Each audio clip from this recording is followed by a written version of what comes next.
The Voyager probes. The Voyager program is an American scientific program that employs two robotic interstellar probes, Voyager 1 and Voyager 2. They were launched in 1977 to take advantage of a favorable alignment of Jupiter and Saturn, to fly near them while collecting data for transmission back to Earth. After launch, the decision was taken to send Voyager 2 near Uranus and Neptune to collect data for transmission back to Earth. As of 2022, the Voyagers are still in operation past the outer boundary of the heliosphere and interstellar space. They collect and transmit useful data to Earth. Voyager did things no one predicted, found scenes no one expected, and promises to outlive its inventors. Like a great painting or an abiding institution, it has acquired an existence of its own, a destiny beyond the grasp of its handlers. Stephen J. Pine. As of 2022, Voyager 1 was moving with a velocity of 61,185 km per hour, 38,019 miles per hour, or 17 km per second, relative to the Sun, and was 23,252,000,000 kilometers, 1.4448 times 1010 miles, from the Sun, reaching a distance of 155.8 astronomical units, 23.3 billion kilometer, 14.5 billion mile, from Earth as of February 10, 2022. On August 25, 2012, data from Voyager 1 indicated that it had entered interstellar space. As of 2022, Voyager 2 was moving with a velocity of 55,335 km per hour, 34,384 miles per hour, or 15 km per second, relative to the Sun, and was 19,350,000,000 kilometers, 1.202 times 1010 miles, from the Sun, reaching a distance of 130.1 astronomical units, 19.5 billion kilometer, 12.1 billion mile, from Earth as of February 10, 2022. On November 5, 2019, data from Voyager 2 indicated that it also had entered interstellar space. On November 4, 2019, scientists reported that, on November 5, 2018, the Voyager 2 probe had officially reached the interstellar medium, ISM, a region of outer space beyond the influence of the solar wind, as did Voyager 1 in 2012. Although the Voyagers have moved beyond the influence of the solar wind, they still have a long way to go before exiting the solar system. NASA indicates if we define our solar system as the Sun and everything that primarily orbits the Sun, Voyager 1 will remain within the confines of the solar system until it emerges from the Oort cloud in another 14,000 to 28,000 years. Data and photographs collected by the Voyager's cameras, magnetometers and other instruments revealed unknown details about each of the 4 giant planets and their moons. Close-up images from the spacecraft charted Jupiter's complex cloud forms, winds and storm systems, and discovered volcanic activity on its moon Io. Saturn's rings were found to have enigmatic braids, kinks and spokes, and to be accompanied by myriad ringlets. At Uranus, Voyager 2 discovered a substantial magnetic field around the planet and 10 more moons. Its flyby of Neptune uncovered 3 rings and 6 hitherto unknown moons, a planetary magnetic field and complex, widely distributed auroras. As of 2022, Voyager 2 remains the only spacecraft to have ever visited the ice giants Uranus and Neptune. In August 2018, NASA confirmed, based on results by the New Horizons spacecraft, the existence of a hydrogen wall at the outer edges of the solar system that was first detected in 1992 by the 2 Voyager spacecraft. The Voyager spacecraft were built at the Jet Propulsion Laboratory in Southern California and funded by the National Aeronautics and Space Administration, NASA, which also financed their launches from Cape Canaveral, Florida, their tracking and everything else concerning the probes.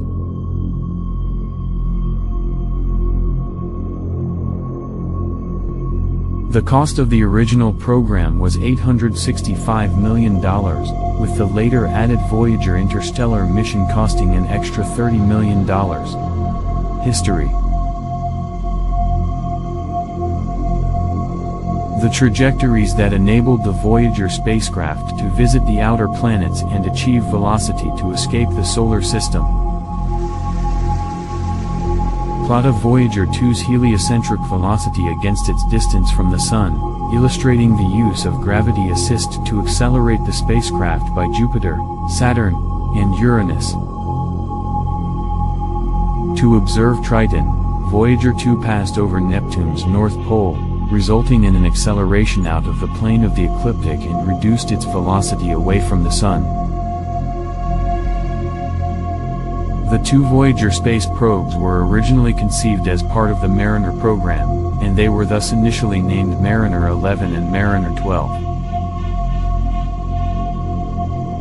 They were then moved into a separate program named Mariner Jupiter-Saturn, later renamed the Voyager program because it was thought that the design of the two space probes had progressed sufficiently beyond that of the Mariner family to merit a separate name.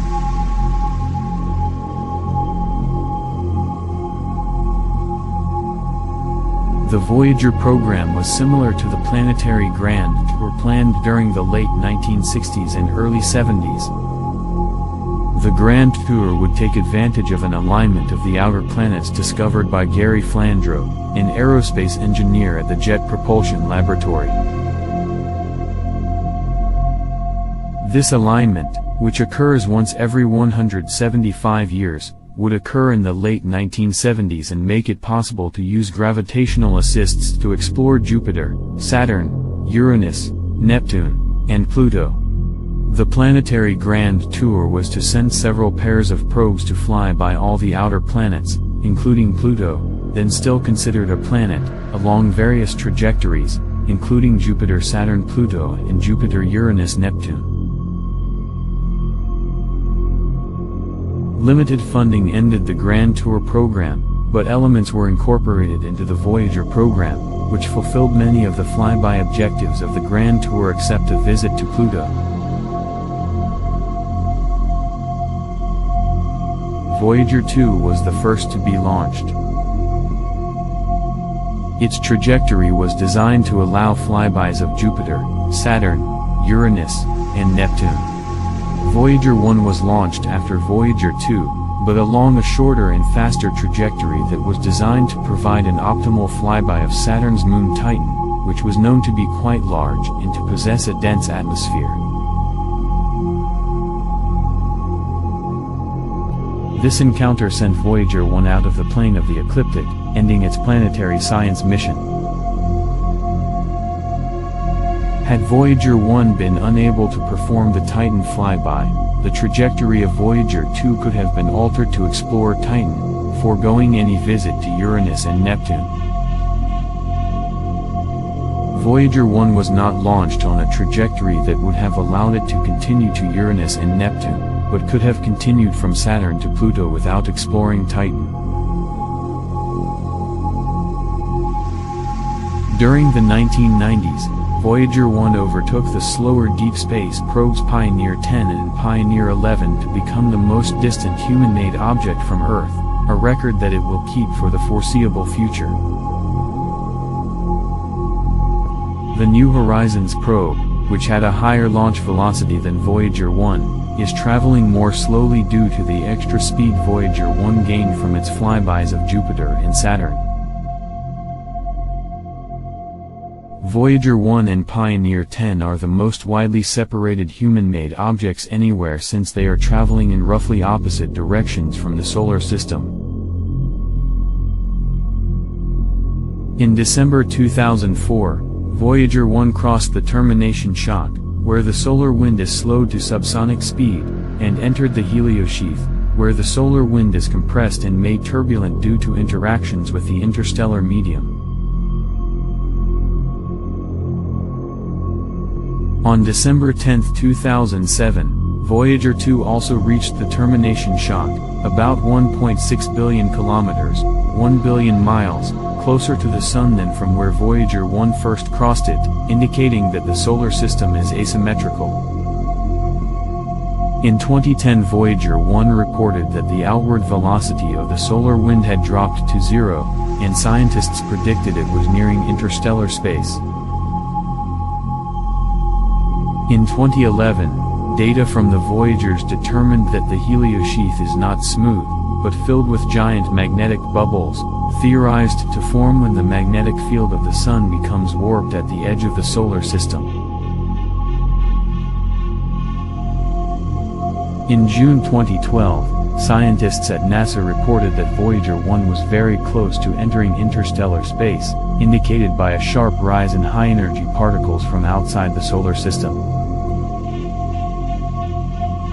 In September 2013, NASA announced that Voyager 1 had crossed the heliopause on August 25, 2012, making it the first spacecraft to enter interstellar space.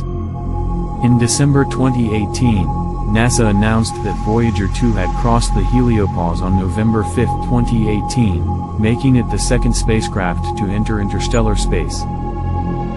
As of 2017, Voyager 1 and Voyager 2 continue to monitor conditions in the outer expanses of the solar system.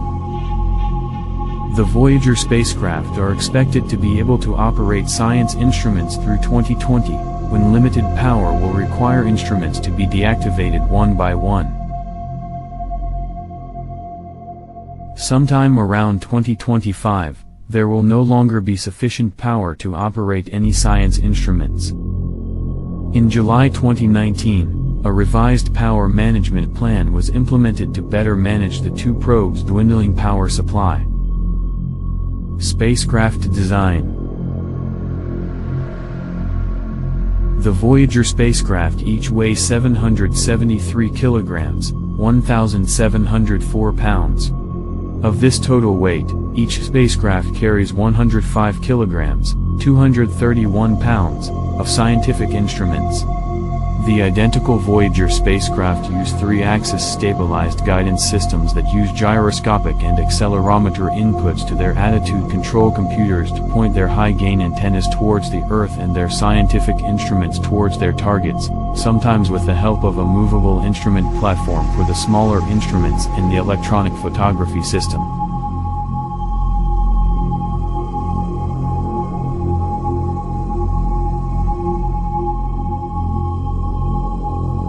A space probe with squat cylindrical body topped by a large parabolic radio antenna dish pointing left, a 3-element radioisotope thermoelectric generator on a boom extending down, and scientific instruments on a boom extending up. A disc is fixed to the body facing front left. A long triaxial boom extends down left and 2 radio antennas extend down left and down right. Voyager spacecraft design. The high-gain antenna, HEA, with a 3.7 meters, 12 feet, diameter dish attached to the hollow decagonal electronics container. There is also a spherical tank that contains the hydrazine monopropellant fuel. The Voyager Golden Record is attached to one of the bus sides. The angled square panel to the right is the optical calibration target and excess heat radiator. The 3 radioisotope thermoelectric generators, RTGs, are mounted end-to-end on the lower boom.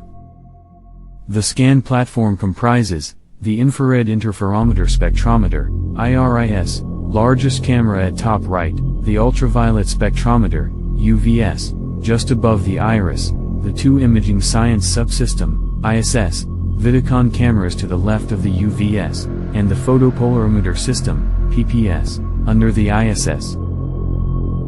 Only 5 investigation teams are still supported, though data is collected for 2 additional instruments. The Flight Data Subsystem, FDS, and a single 8-track digital tape recorder, DTR, provide the data handling functions. The FDS configures each instrument and controls instrument operations. It also collects engineering and science data and formats the data for transmission. The DTR is used to record high-rate plasma wave subsystem (PWS) data. The data are played back every 6 months. The imaging science subsystem made up of a wide-angle and a narrow-angle camera is a modified version of the slow-scan Vidicon camera designs that were used in the earlier Mariner flights. The imaging science subsystem consists of 2 television-type cameras, each with 8 filters and a commandable filter wheel mounted in front of the Vidicons.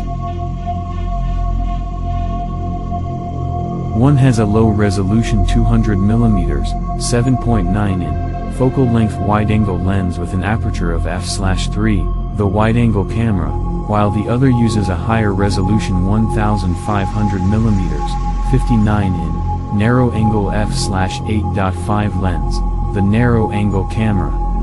Thanks for watching. Please like and subscribe.